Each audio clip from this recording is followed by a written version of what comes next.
আসসালামু আলাইকুম ভিউয়ার্স, আশা করি সবাই ভালো আছেন। আজকে আমরা একটা গুরুত্বপূর্ণ টপিক নিয়ে আলোচনা করতে যাচ্ছি, সেটা হচ্ছে আমাদের মার্কেট স্ট্রাকচার। কিভাবে আমরা মার্কেট স্ট্রাকচারকে রিড করব এবং বুঝতে পারবো যে মার্কেট আসলে কোন দিকে যেতে পারে বা কেমনে যেতে পারে। বেশিরভাগ ট্রেডাররাই বিগিনার যারা তারা সবথেকে বড় ভুল করে তারা মার্কেট না রিড করে মার্কেটটাকে না বুঝে ট্রেড করতে ঢুকে পড়ে। যার কারণে তাদের কি হয়?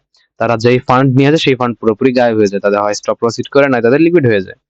সো আমরা আজকে আপনাদেরকে কিছু বেসিক জিনিস শিখাবো যার মাধ্যমে আপনি মার্কেটটাকে বুঝতে পারবেন এবং মার্কেটে কি হতেছে মানে কি হতে যাচ্ছে, কি হচ্ছে সেটা আপনারা বুঝতে পারবেন। সো ভিডিও শুরুর আগে আপনাদেরকে জানিয়ে দিই, যারা আমাদের এই টেলিগ্রাম চ্যানেলটিতে জয়েন হননি তারা অবশ্যই জয়েন করবেন। কারণ আমরা daily free signal, free trading setup এবং লো রিস্কের ট্রেডিং সেটআপ এখানে দিয়ে থাকি। আমাদের ইউজাররা দেখেন ডেইলি ভালো মানের প্রফিট করতেছে আমাদের এই চ্যানেল থেকে। আপনারা কেন পারবেন না? অবশ্যই আমাদের চ্যানেলে জয়েন করবেন। আর কথা না বাড়িয়ে আমরা মেইন ভিডিওতে চলে আসি। সো আমাদের ভিডিওর মেইন টপিক হচ্ছে আজকে মার্কেট স্ট্রাকচার। আমরা মার্কেট স্ট্রাকচার কিভাবে রিড করব। অ্যান্ড এই মার্কেট স্ট্রাকচারকে আমরা ৩ ভাগে ভাগ করছি। একটা হচ্ছে মার্কেট ট্রেন্ড, একটা হচ্ছে ব্রেকআপ স্ট্রাকচার, একটা হচ্ছে চেঞ্জ অফ ক্যারেক্টার। বেসিক কিছু জিনিস। সো আমরা প্রথমে যাই মার্কেট ট্রেন্ডে। আমরা মার্কেটকে সাধারণত সবসময় ৩টা ট্রেন্ডে দেখব। সো এর মধ্যে প্রথম ট্রেন্ড হচ্ছে যে কি আপ ট্রেন্ড। এটা হচ্ছে আপ ট্রেন্ড।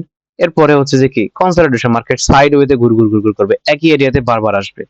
এরপরে হচ্ছে যে মার্কেটের ডাউন ট্রেন্ড, মানে একদম মার্কেট নিচের দিকে। এই ৩টা ট্রেন্ড আমরা মার্কেটে সব জায়গায় দেখতে পারবো। আপনাদেরকে আমরা রিয়েল মার্কেটে দেখিয়ে দিই। দেখুন, এটা 1 আওয়ার টাইম ফ্রেম।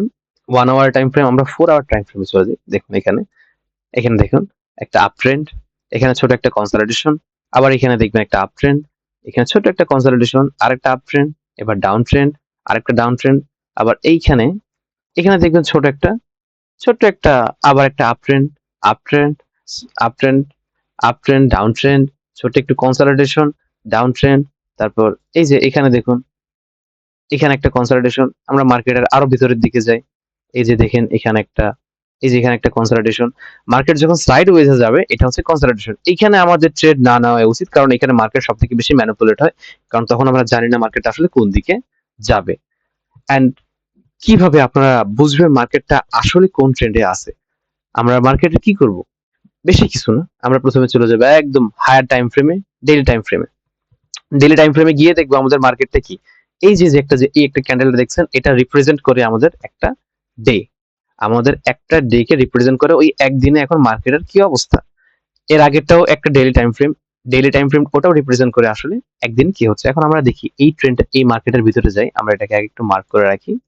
এখন আসলে কি মার্কেট পুরোপুরি ডাউন ট্রেন্ডে কিনা সেটা আমরা দেখতে যাচ্ছি এখন। আহ ওকে, আমি এটা কালারটা চেঞ্জ করে দিই, তাহলে এটা আমাদের বুঝতে সুবিধা হবে। হ্যাঁ, হ্যাঁ, ওকে। সো আমরা এখন কালারটা চেঞ্জ করে আমরা এই মার্কেটের ভিতরে যাব। 4 আওয়ার্স। যদি 4 আওয়ার্সে দেখি, আমরা মার্কেট দেখতেই পাচ্ছি যে কি এখানে ডাউন ট্রেন্ডের মধ্যে ডাউন ট্রেন্ডে আছে। দেখেন পুরাটুকু লাল। আমরা যদি 1 আওয়ারে যাই, 1 আওয়ারে ঠিক আমাদের মার্কেট কি ডাউন ট্রেন্ডেই আছে। 30 মিনিটে যদি যাই, আমরা সেখানেও দেখতে পাচ্ছি যে কি মার্কেট আমাদের প্রথমে একটু আপে গিয়েছিল, বাট সে ওভারঅলই ডাউন ট্রেন্ডেই আছে। এরপরে যদি আমরা 15 মিনিটে যাই, সেখানেও দেখবেন আমাদের মার্কেট ডাউন ট্রেন্ডে আছে। এটা হচ্ছে আমাদের ওভারঅল ট্রেন্ড, ঠিক আছে? এখন যদি আমরা মার্কেট কে প্রত্যেকটা পয়েন্টে যদি দেখি, হ্যাঁ এখান থেকে এখানে আবার আপ ট্রেন্ড হয়ে গেছে, এখানে আবার ডাউন, এখানে একটা আপ ট্রেন্ড, বাট এখানে ডাউন ট্রেন্ড। মার্কেট প্রত্যেকটা জায়গায় আপ ট্রেন্ড থাকবে, ডাউন ট্রেন্ড থাকবে, কিন্তু আমাদের ওভারঅলই দেখতে হবে যে মার্কেট কোন ট্রেন্ডের মধ্যে আছে। তাহলে আমরা আমাদের একটা সুন্দর একটা ট্রেডিং সেটআপ গঠন করতে পারবো মার্কেটের ট্রেন্ড বুঝে। অ্যান্ড এভাবেই শর্টকাটে আমরা কিভাবে, মানে এভাবেই আমরা শর্টকাটে মার্কেটের ট্রেন্ডটাকে আইডেন্টিফাই করতে পারবো যে একটা মার্কেট আসলে কোন দিকে যাচ্ছে। সো এরপরে আমরা চলে আসি আমাদের নেক্সট টপিকে। নেক্সট টপিক হচ্ছে break of structure. Break of structure বলতে বোঝাচ্ছে একটা স্ট্রাকচারাল ব্রেক। সে কোন একটা নির্দিষ্ট একটা স্ট্রাকচার সে ব্রেক করছে মার্কেটে। ধরেন এখন আমার এই মার্কেটটা এখন কি ডাউন ট্রেন্ডে আছে। এখন এই ডাউন ট্রেন্ডটা কোথা থেকে স্টার্ট হলো? দেখেন এখানে একটা স্ট্রাকচার ব্রেক করার আগে, স্ট্রাকচার ব্রেক করার পরে দেখেন এখানে দেখেন একটা ব্রেক অফ স্ট্রাকচার দিছে। কেমনে? এটা ছিল সে এটা ছিল কি মার্কেটের একটা সাডেন লো। এই যে এখান থেকে সাডেন লো বলতে দেখবেন এখানে এটা কি হয়েছে।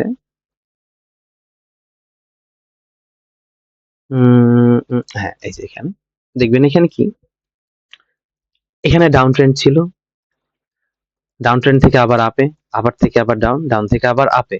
এখন বলতে পারেন এই জায়গাটুকু আমরা ছোট একটা আপ ট্রেন্ড দেখতেছি। আবার এখান থেকে ডাউনে আসছে। ডাউনে আসার পর সে আবার একটু একটু আপের দিকে গেছে, বাট সে আবার প্রপারলি একটা ডাউন দিয়ে ফেলছে।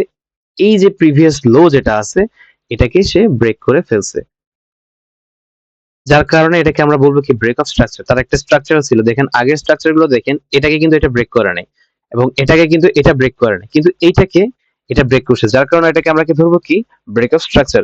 এন্ড একটা ব্রেক অফ স্ট্রাকচারকে ভ্যালিড হতে হলে কি করতে হবে, তার যে প্রিভিয়াস লো বা প্রিভিয়াস হাই আছে সেই হাই এর যে উইকটা আছে উইকটাকে ব্রেক করতে হবে আরেকটা, তার যেটা প্রিভিয়াস তার যে সামনে নেক্সট ডাউন বা আপ ক্যান্ডেলের বডি দিয়ে। দেখবেন প্রত্যেকটা ব্রেক অফ স্ট্রাকচারে, দেখেন এখানে ব্রেক অফ স্ট্রাকচারে বডিটা উপরে গিয়ে ক্লোজ হয়েছে, এখানে দেখবেন এই ব্রেক অফ স্ট্রাকচারের বডিটা নিচে গিয়ে ক্লোজ হয়েছে। অবশ্যই বডিটাকে ক্লোজ হতে হবে, তাহলে সেটাকে আমরা একটা ভ্যালিড ব্রেক অফ স্ট্রাকচার হিসেবে কাউন্ট করবো। দেখবেন পুরো মার্কেটে আমরা যদি দেখি, পুরো মার্কেটেই সব জায়গাতে আমরা এই জিনিসটা দেখতে পারবো। দেখুন এখানে ব্রেক অফ স্ট্রাকচার বডিটাকে ক্লোজ, বডিটা উপরে ক্লোজ হয়েছে, এখানে দেখেন break of structure body close, এখানে দেখবেন, এখানে দেখবেন break of structure body close. So এটা হচ্ছে যে কি মার্কেটের ব্রেক অফ স্ট্রাকচার। এন্ড এর পরের টপিকটা হচ্ছে যে কি আমাদের চেঞ্জ অফ ক্যারেক্টার। এই চেঞ্জ অফ ক্যারেক্টার এটা কি? চেঞ্জ অফ ক্যারেক্টার হচ্ছে যে কি মার্কেটের ক্যারেক্টারিস্টিক বা একটা ক্যান্ডেলের ক্যারেক্টারিস্টিক পরিবর্তন হওয়া। একটা ক্যান্ডেল আগে, ক্যান্ডেল বা মার্কেটটাকে গ্রিন ছিল বা বুলিশ ছিল, সেটা ব্যারিশ হয়ে গেছে। সো এটা হচ্ছে যে কি চেঞ্জ অফ ক্যারেক্টার। এটা কাইন্ড অফ ব্রেক অফ স্ট্রাকচারের মতোই। দেখুন যদি আমরা মার্কেটের দিকে যাই, এখানে অনেক জায়গাতে দেখবেন এখানে চেঞ্জ অফ ক্যারেক্টার দেখা যাচ্ছে, এই যে এখানে change of character, change of character.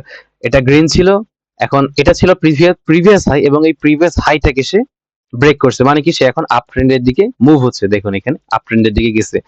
এরপরে দেখবেন এখানে একটা লো আছে, এই প্রিভিয়াস যে লো এই লোটাকে ব্রেক করছে, দেখবেন সে নিচের দিকে পর্যন্ত গেছে, বাট আবার সে কি করছে মার্কেটটা রিভার্স নিয়ে চলে, রিভার্স করে আবার উপরের দিকে গেছে। কারণ আমরা মার্কেট আসলে পুরো কখনো প্রেডিক্ট করতে পারবো না মার্কেটটা কোন দিক দিয়ে যেতে পারে, বাট আমরা বুঝতে পারি যে এদিকে যাওয়ার একটা সম্ভাবনা থাকে। মানে আবার আমরা একদম যে অ্যাকুরেটলি বলতে পারবো মার্কেট এদিকে যাবে তা কখনোই পসিবল না, কারণ এটা মার্কেট, মার্কেট এটা আমাদের হাতে নাই, এটা কখনোই আমরা পুরোপুরি প্রেডিক্ট করতে পারবো না। এখন দেখবেন এই যে চেঞ্জ অফ ক্যারেক্টারটা দেখেন, এখানে কি ক্যারেক্টার চেঞ্জ, মানে ও ডাউন ট্রেন্ডে চলে আসছে, দেখেন এখানে উপরে গেছে আবার সে নিচে গেছে। এখন দেখেন এখানে আমরা ভিতরে আরো একটু দেখি, এই যে এখানে change of character, say change of character এখানে মার্কেটের এই জায়গা থেকে ব্রেক করছে, ব্রেক করে নিচে আসছে, আবার উপরের দিকে গেছে। আবার এখানে দেখবেন এর প্রিভিয়াস হাইটাকে ব্রেক করছে, ব্রেক করে আবার উপরের দিকে গেছে।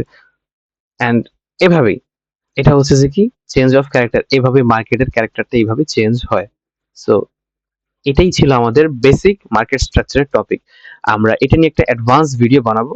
যদি আপনাদের এই ভিডিওটা ভালো লাগে অবশ্যই আমাদেরকে একটু কমেন্ট করে জানাবেন। যদি আমার কোনো ভুল ত্রুটি থাকে সেটা আমার কমেন্ট বক্সে জানাবেন। যদি ভালো লেগে থাকে একটি লাইক দিবেন, সাবস্ক্রাইব দিয়ে পাশে থাকবেন। আশা করি আজকের ভিডিও টপিকটা আপনারা বুঝতে পেরেছেন। ভালো থাকবেন। আল্লাহ হাফেজ।